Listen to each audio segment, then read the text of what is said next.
Kita masuk bagian pendahuluan, jalan menuju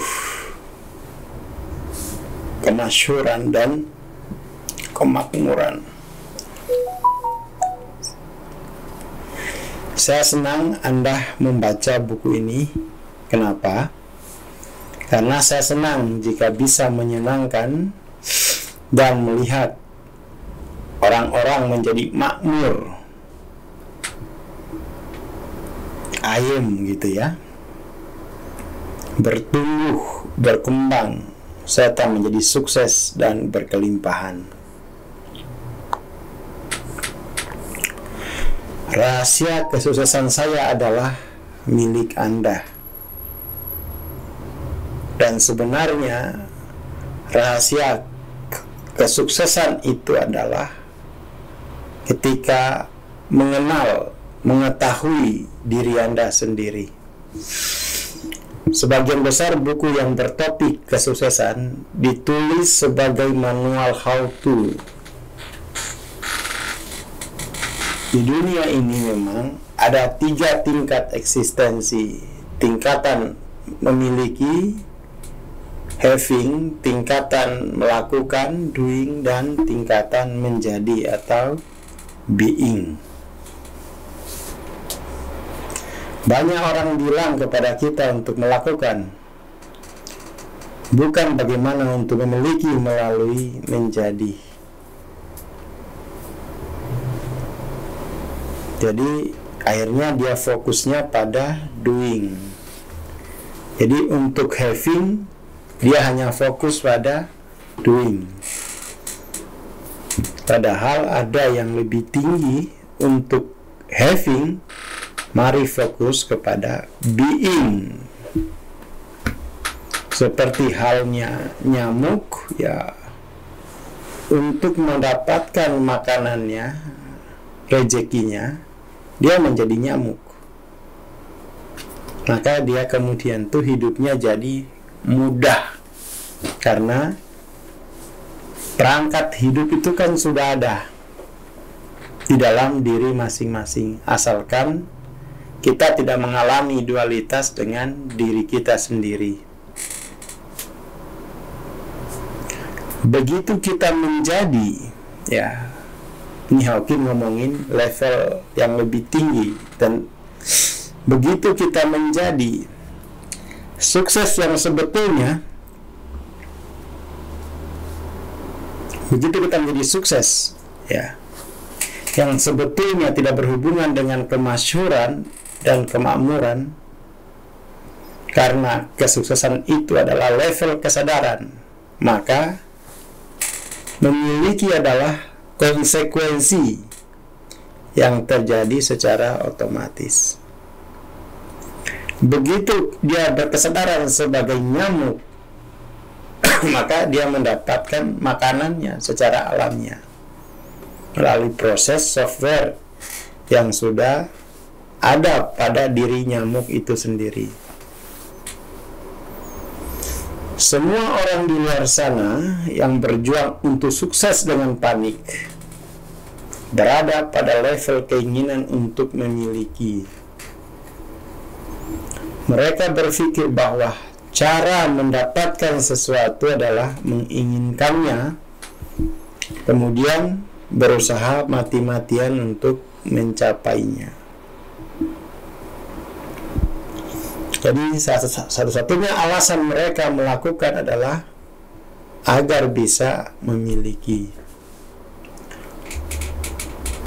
Orang-orang bisa meletihkan diri sendiri selama bertahun-tahun di tempat kerja pada level kesadaran ini, agar bisa memiliki dia habis-habisan, mengorbankan waktu bersama anak, waktu bersama keluarga, pergi bekerja hanya untuk memiliki uang. Tapi level semacam itu kita lihat, mereka bisa saja mencapai sedikit kesuksesan, bahkan tak mampu mencapainya.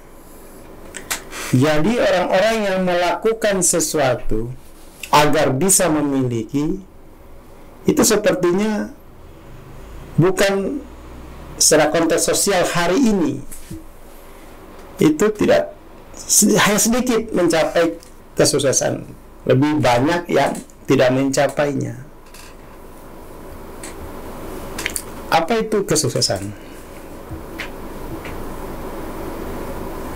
Saya tidak terkesan dengan jutaan kesuksesan yang telah dicapai orang lain. Saya terkesan dengan jutaan kesuksesan yang belum mereka capai. Menjadi banyak duit dan terkenal sangatlah mudah, apalagi di era medsos seperti sekarang. Sangat menyakitkan ketika menyaksikan semua orang di dunia berjuang, menderita dan berkorban tanpa hasil, berputar-putar di tempat ketika jalan yang mereka lalui pasti mengarah pada kegagalan. Ya, ini Hawking itu sudah bersikap wholeness, ya, bersikap wholeness. Jadi melihat tubuh yang lain menderita, dia justru tidak rela. Maka kemudian itu dia meningkatkan kesadarannya agar bisa membantu, bisa menolong seluruh sisi-sisi kemanusiaannya. Kita bisa mengatakan apakah sebuah bisnis baru akan sukses atau tidak begitu baru mulai dibuka. Tanda-tanda kegagalan sudah ada di sana. Tempat yang salah, lokasi yang salah, nama yang salah, motivasi yang salah, produk yang salah, waktu yang salah, citra yang salah, perilaku yang salah. Sejak awal memang ini sudah berangkat dari kesalahan.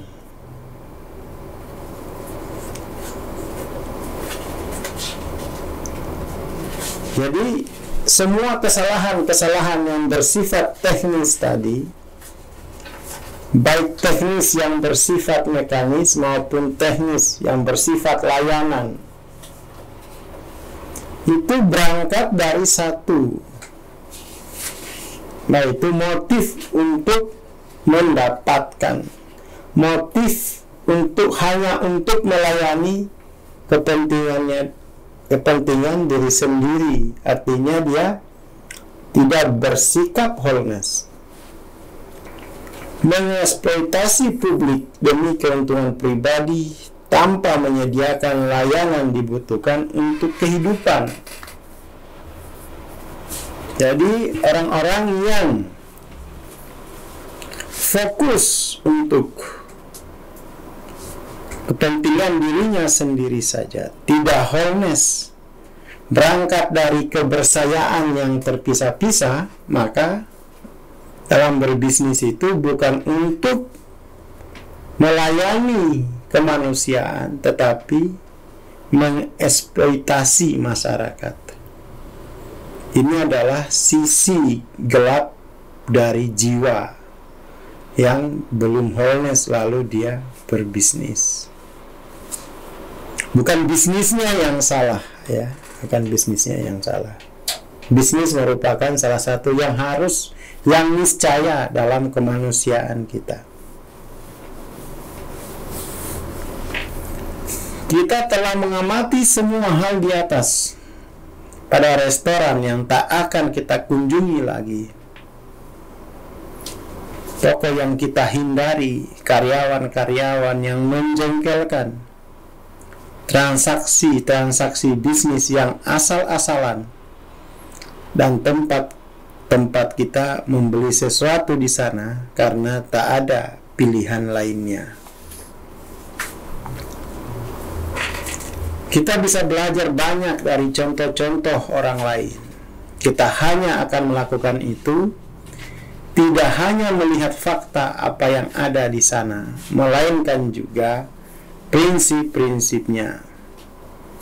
Buku ini berbicara tentang prinsip, esensi, bukan sensasi.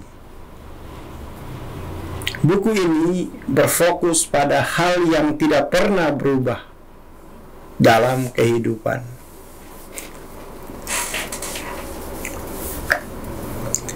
Ketika saya menjalankan praktek klinis, ada periode waktu singkat ketika saya harus melakukan spinal tap. Tindakan ini berupa memasukkan jarum di antara tulang belakang, ya, vertebra di tulang belakang bagian bawah, dan mengekstrasikan beberapa tetes cairan tulang belakang untuk diperiksa dengan mikroskop.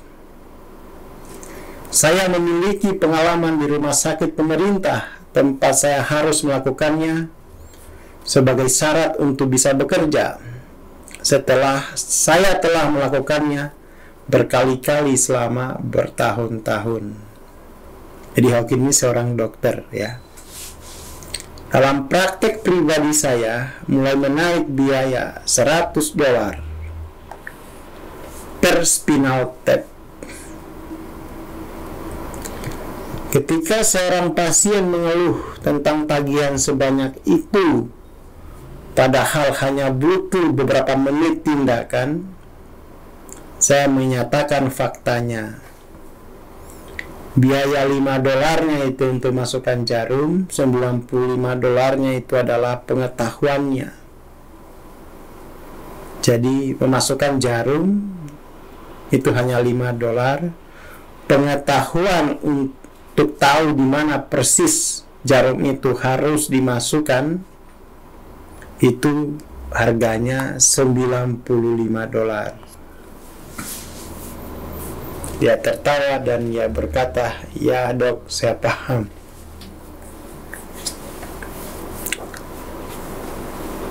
Untuk bisa memahami apa yang harus dilakukan, nah ini ya. Jadi jangan remehin ilmu. Jadi ilmu itu memperluas pemahaman kita apa yang seharusnya dilakukan. Itu dibutuhkan kapasitas, dibutuhkan kesadaran. Ini berarti memiliki kapasitas untuk menunjukkan, melaksanakan, memproduksi, mematerialisasikan, dan mewujudkannya di dunia. Banyak orang penuh dengan ide bagus, tetapi tak ada yang terwujud. Mereka tidak memiliki power untuk mewujudkannya. Fokus pada kata power ini akan menjadi kata yang sangat penting bagi kita, sangat penting dalam buku-buku Hawkins. Rahasia utama di balik semua yang akan kita diskusikan.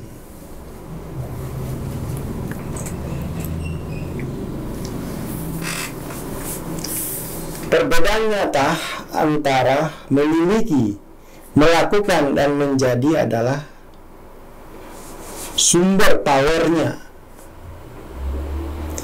Kita akan mengkaji apa itu power, mencari tahu hakikatnya. Power itu daya, ya, daya hidup. Kita akan tahu, kita akan mencari akan hakikatnya dan belajar bahwa power, daya hidup, nyawa merupakan elemen rahasia yang mampu mewujudkan apa saja.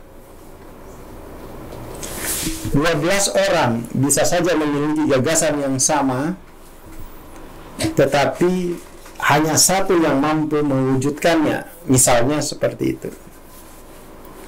Apa bedanya? Kita semua pernah mendengar saran yang sama dari beberapa orang. Tiba-tiba satu orang istimewa mengatakannya kepada kita, dan kita menjadi antusias. Penjelasan secara umum adalah kita nggak siap, hanya satu orang yang siap. Yang benar itu bukan soal siap nggak siap. Yang benar adalah Pribadi yang memiliki power, daya yang sejati, membuat dia siap. Dia punya daya yang cukup untuk mengatasi semua resistensi, pertimbangan, penundaan, keraguan, kebingungan, dan seabrek alasan kita lainnya, dan membuatnya jelas bagi kita. Ketika kita menyimak kata-kata seorang pribadi yang memiliki daya hidup sejati, power. Jadi dalam Hawking itu ada istilah power, daya hidup, ada istilah force, yaitu bertahan hidup. Ya, ada daya hidup sejati,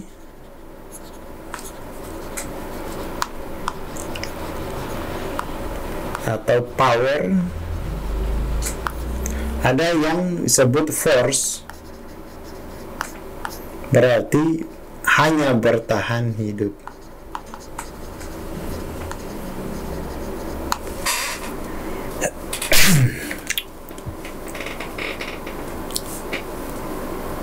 Ketika kita menyimak kata-kata seorang pribadi yang memiliki daya hidup sejati atau power, kita mempunyai perasaan batin bahwa kita selalu mengetahui hal itu yang selalu tepat. Kita selalu mengetahui hal itu, tetapi sosok yang memiliki daya hidup sejati atau power mempunyai kapasitas untuk membuat kita sadar pada apa yang sudah ada dalam pikiran kita sendiri, tetapi dalam konteks yang berbeda. Nah, inilah yang disebut dengan konteks AHA, penemuan, ya, penemuan. Pengalaman AHA mengindikasikan level power yang sangat besar. Ketika kita memahami sesuatu, kita memahaminya karena tegangannya baru saja meningkat. Ini kemudian diindikasikan secara intuitif dengan gambar bola lampu di atas kepala seseorang. Cahaya adalah power dan energi. Semua energi di planet ini, apapun manifestasinya, hadir di sini melalui cahaya. Power berada di dalam cahaya. Di dalam buku ini ada power yang cukup untuk membuat kita terpacu meninggalkan landasan.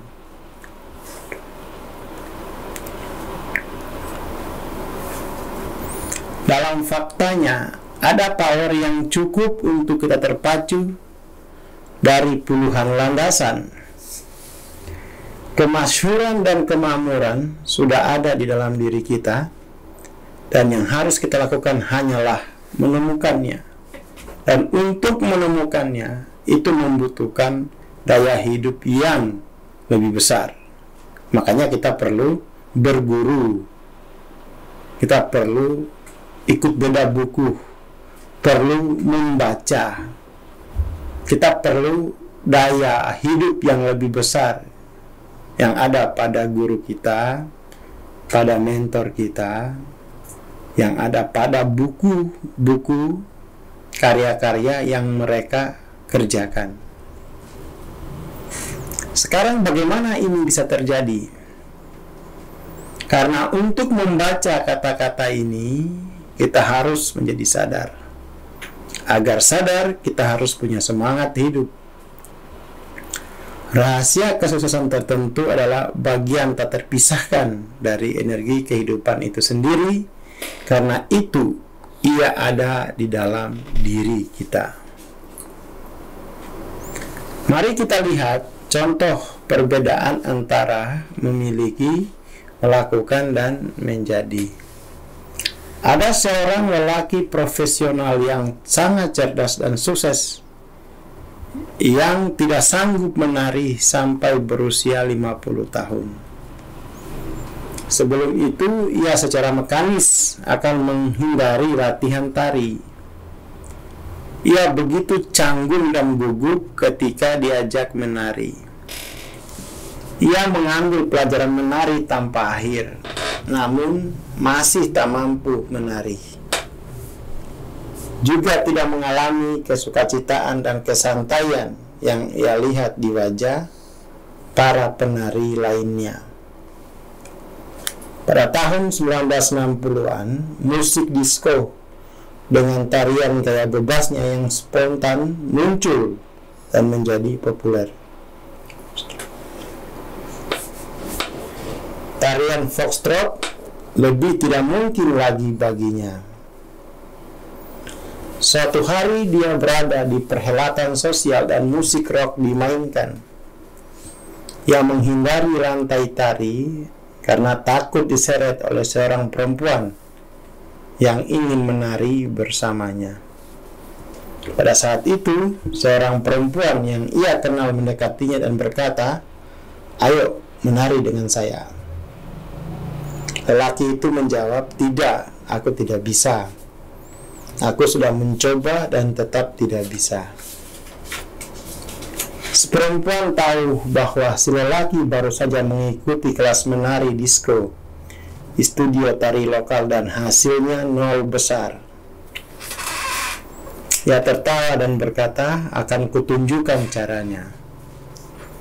Lalu ia mengucapkan kata-kata ajaib, "Jangan lihat kakimu, lupakan kakimu, lihat saja wajahku. Gerakan tubuhmu seperti caraku menggerakkan tubuhku dan lupakan kakimu. Kakimu akan bergerak dengan tepat secara otomatis." Si lelaki mulai memusatkan perhatian pada ekspresi si perempuan dan bagaimana ia membawa tubuhnya. Ia menerima saran si perempuan dan melupakan kakinya. Maksudnya tidak memberi perhatian lagi kepada kakinya. Benar saja, ketika ia mulai mengikuti si perempuan, ia melihat dirinya menari. Semuanya terjadi begitu saja, begitu mudah. Ia bahkan tidak memikirkannya. Gerakannya terjadi dengan sendirinya. Ia mulai menari seolah-olah ia selalu tahu caranya, secara otomatis. Sangat menyenangkan. Ia merasa bebas, bagaikan burung terbang di angkasa raya. Tiba-tiba ia menjadi sangat melayang sehingga sulit mempercayainya. Ia merasakan gelombang sukacita, pembebasan, dan merasakan ledakan energi. Ia menari tanpa beban malam itu.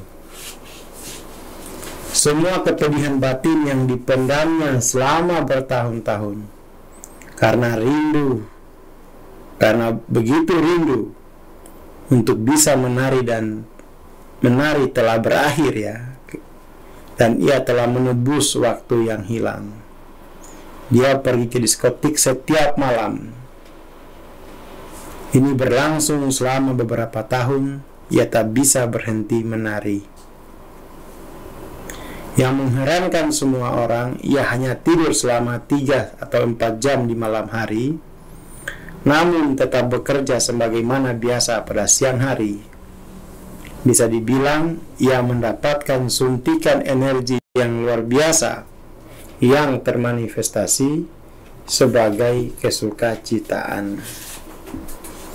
Perempuan itu bukan guru menari, tetapi ia melakukannya dalam hitungan detik. Apa yang tak bisa dilakukan semua guru tari selama bertahun-tahun. Contoh ini merupakan rahasia buku ini. Mentransmisikan kepada kita cara menari sehingga tarian bisa terjadi secara otomatis dan mudah. Dan harapan saya, semoga ya setelah Anda menyimak bedah buku ini, selesai membaca bukunya, selesai mendengarkan suara saya melalui program bedah buku ini, Anda akan mampu melakukan sesuatu yang selama ini tidak mampu Anda lakukan.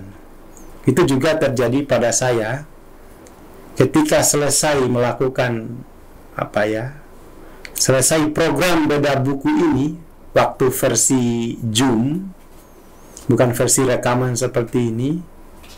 Suatu hari ketika saya di hotel, kemudian tuh saya tiba-tiba lompat di kolam dan bisa sampai ke ujung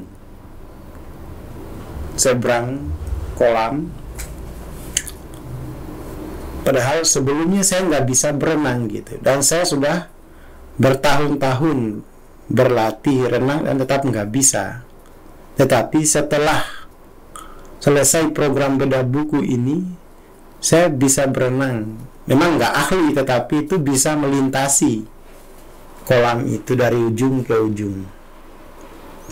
Kemasyhuran dan kemakmuran pun seperti itu. Bisa terjadi otomatis kalau Anda memiliki, terhubung dengan power atau daya hidup sejati yang sudah ada di dalam diri Anda sendiri. Keduanya bisa dicapai dengan mudah. Keduanya penuh kesukacitaan. Keduanya terjadi begitu saja karena kita memahaminya. Sekarang lelaki itu tahu bagaimana menari. Ia membiarkannya terjadi begitu saja. Ia bukan tipe visual, tetapi ketika menari, pola-pola tertentu akan muncul sendiri dalam pikirannya, bersama dengan cara untuk menggerakkan tangan dan tubuhnya. Hal semacam itu belum pernah terjadi padanya sebelumnya. Ia juga menemukan rahasia di balik tarian sufi Darwis, tarian Darwis berputar. Ia memperhatikan bahwa semakin ia menari, semakin banyak energi yang dimilikinya. Ia pergi ke diskotik dengan sekelompok orang dan mengajak menari para perempuan satu persatu. Satu perempuan itu keluar dari lantai tari dengan kelelahan, tetapi semakin lama lelaki itu menari, semakin banyak kekuatan dan energi yang dimilikinya. Ia tak kenal lelah, karena dia telah terhubung dengan daya hidup sejati di dalam dirinya. Ia baru pulang hanya setelah diskotiknya tutup. Ia bisa terus menari sepanjang malam. Kekuatan batinnya menjadi tak terbatas. Nah, itulah power. Ia menyadari bahwa ketika menari, tubuhnya mencapai keseimbangan batin tertentu, seolah-olah bergerak di sekitar titik pusat gaib. Seolah-olah ia mampu berada di tengah-tengah dengan seimbang layaknya gasing. Begitu gasing mulai berputar, ia berputar dengan mudah tanpa usaha. Itulah caranya dia menari. Selain mudah melakukannya, energinya pun meningkat. Sebenarnya, ia bisa menari berjam-jam seolah-olah tanpa akhir. Yang mungkin baru perlu berhenti untuk makan atau ke toilet. Ia tidak tahu karena kadang-kadang ia menari berjam-jam dan pengalaman batinnya tak pernah berubah. Lelaki ini biasanya menari hampir setiap malam dengan sekelompok orang. Seringkali salah satu dari mereka adalah perempuan yang pertama kali membuatnya bisa menari.